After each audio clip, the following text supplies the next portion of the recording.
আধ্যাত্মিক দিশটোৱে মানুহৰ মন মগজু শান্ত গভীৰ আৰু আত্মবিশ্বাসেৰে ভৰাই তোলে।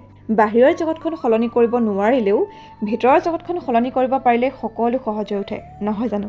সেইবাবে আজি ওলাইছোঁ আমাৰ ঘৰৰ ওচৰতে থকা নপমুৱা গাঁৱত অনুষ্ঠিত হৈ থকা ভাগৱত পাঠ অনুষ্ঠানলৈ।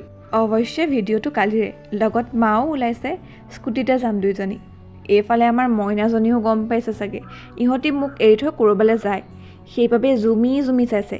আমি সোনকালে উভতিম বুলি কৈ আগবাঢ়িলোঁ আৰু পায়ো গ'লোহি গন্তব্যস্থান। চাকি দিবৰ বাবে যাৱতীয় সামগ্ৰীসমূহ ঠিক কৰি আগবাঢ়ি গ'লোঁ নামঘৰৰ দিশে।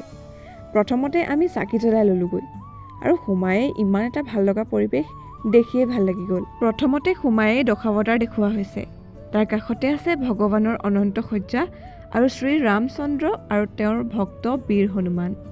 আৰু এইফালে শুকমুনিয়ে পৰীক্ষিত ৰজাক 7 দিন 7টা ৰাতি মহাভাগৱত গ্ৰন্থ পাঠ কৰি শুনোৱাইছিল, তাৰ দৃশ্যও ইমান ধুনীয়াকৈ সজাই থৈছে যেন জীৱন্ত ৰূপহে।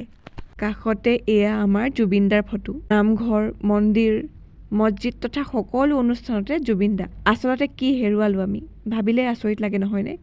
এতিয়াও যেন সেই কথাটো মিছা হওক তেনেকুৱা লাগে। তাৰ পিছতে আইসকলে জলযোগৰ বাবে নিমন্ত্ৰণ জনালেহি। এই অনুষ্ঠানসমূহত এটি জনপ্ৰিয় খাদ্য কি বাৰু? হয়, পকা মিঠৈ। ৰঙা চাহৰ লগত পকা মিঠৈৰ সোৱাদ নোলোৱাকৈ কোনেও থাকিব নোৱাৰে। আহল বহলকৈ ইমান ধুনীয়া তথা পৰিপাটিকৈ এই অনুষ্ঠানভাগ পাতিছে, ভাল লাগে এনে নিদৰ্শন আৰু আপ্যায়নো শলাগ ল'বলগীয়া। কিন্তু বিশেষকৈ মাজনিশা যে ভাগৱত পাঠৰ সুৰ দূৰৰ পৰা ভাহি আহে, কি যে ভাল লাগে শুনি। আচলতে কিছুমান মুহূৰ্ত থাকে য'ত শব্দই কথা নকয়, অনুভৱেহে কয়। এই অনুষ্ঠানসমূহ ঠিক তেনে এক অনুভৱ। ভাগৱত পাঠ হৈছে জীৱনৰ পাঠ, সংযমৰ পাঠ, ধৈৰ্য আৰু বিশ্বাসৰ পাঠ।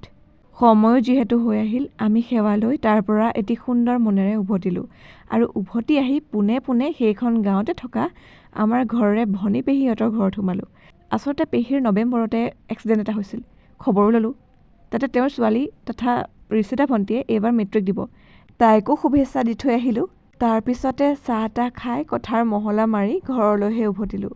গতিকে আজিৰ ভিডিঅ'টিৰ পৰা ইমানতে লৈছোঁ বিদায়, আৰু ভিডিঅ'টি শেষৰলৈকে চোৱাৰ বাবে থেংক ইউ।